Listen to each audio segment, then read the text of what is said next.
Oi, pessoal, tudo bem? Esta é a nossa segunda abordagem sobre a inflação. Na minha primeira abordagem, eu disse que a inflação é como se fosse a febre de uma economia, um superaquecimento da economia de um país. Agora, chegou a vez de nós falarmos sobre um segundo fundamento da economia, que eu chamo de a gangorra dos preços. Deixa eu preparar somente aqui a minha caneta, agora sim. Então, nessa aula de hoje, eu vou mostrar para vocês que a economia ela superaquece em relação ou em decorrência da subida e descida dos preços de bens e de serviços. Presta atenção nessa tela então. Nós temos aqui alguns produtos de uma economia. Produtos de origem alimentícia, do vestuário, do transporte, do calçado, dos relógios, navios, enfim.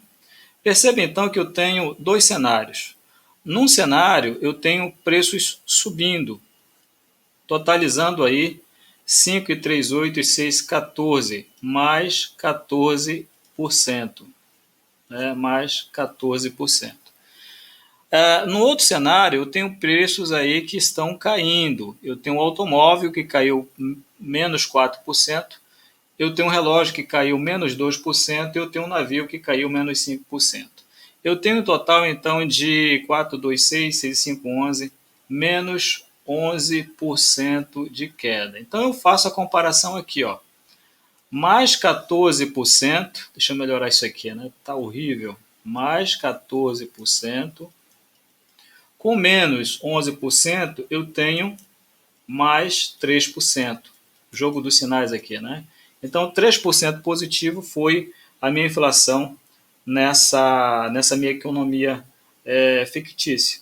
Então, na verdade, aquela taxa de inflação que nós ouvimos falar na televisão, ela é resultado do balanceamento desses dois blocos de preços, que sobem e que descem no determinado período. Tá? Então, guardem essa informação. Nesse quadro aqui, nessa tabela, eu tenho, por exemplo, o IPCA acumulado. Veja que eu tenho, nos respectivos meses, a taxa de inflação. Essas três primeiras aqui foram positivas, enquanto que essa última aqui foi negativa. Significa dizer, deixa eu só voltar aqui, é como se a taxa referente aos preços que caíram foi superior à taxa relativa aos preços que subiram. Então vamos inverter aqui. Admitamos que nós tivéssemos menos 14% e tivéssemos mais 11%.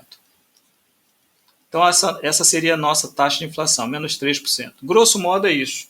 Claro que para chegar a esse cálculo, os economistas fazem outras avaliações. Eu estou falando de uma forma bem simplificada para que você entenda. Então nós teríamos aqui uma deflação de menos 3%.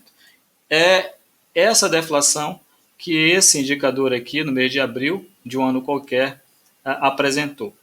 Tá bom? Então, guardem essa informação.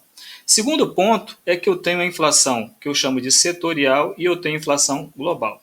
A inflação setorial, ela se manifesta em cada segmento de uma economia, como eu falei aqui para você, em cada segmento. Essa é a inflação setorial. E nós temos a inflação global, que é a soma de todas essas inflações setoriais. Então, pode ser que num setor haja inflação, pode ser que no outro setor ocorra a deflação e assim sucessivamente. Como eu disse no quadro anterior, a taxa final de inflação vai decorrer do balanceamento entre esses dois grupos. Fazendo somente um paralelo, tá? Bem grosseiramente. Na medicina, nós temos a hipertensão corporal, né? Mas nós temos também as hipertensões, algumas hipertensões locais ou setoriais, localizadas em determinados órgãos do organismo humano. Como, por exemplo, no pulmão, nós podemos ter a hipertensão pulmonar. Nos olhos, o glaucoma, a hipertensão ocular. Então, grosso modo, essas hipertensões específicas equivalem à inflação setorial, enquanto que a hipertensão que a gente normalmente conhece, né, que alcança ou atinge todo o organismo, é como se fosse a inflação global. Então, esse é o meu recado de hoje. Eu espero que você tenha gostado.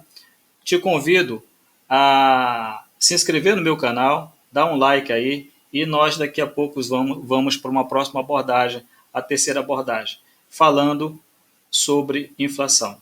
Então, um grande abraço, muito obrigado pela atenção dispensada.